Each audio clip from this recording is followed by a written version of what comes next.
So we talked about this yesterday, Jeremy, but now there's an update. It applies to all the iPhones, all the iPads. I looked it up today, actually. 700 million iPhones have been sold around the world. What exactly is the problem? The problem is that all of the chips that that are used in all of these devices have a fundamental vulnerability that would allow an attacker to steal almost anything that that chip has in memory.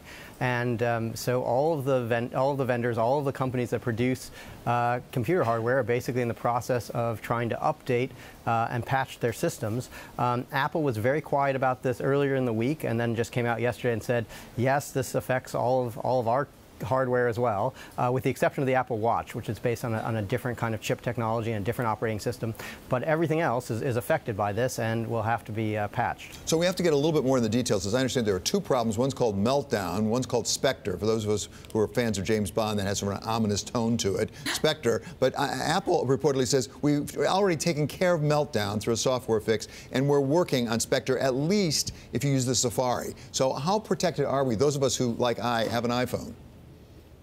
Yeah, so apparently if you've updated your operating system recently, you should be protected against this attack that's called Meltdown, which is an attack that primarily targets some ARM chips and some Intel chips, and is a relatively easy attack for some bad actor to pull off.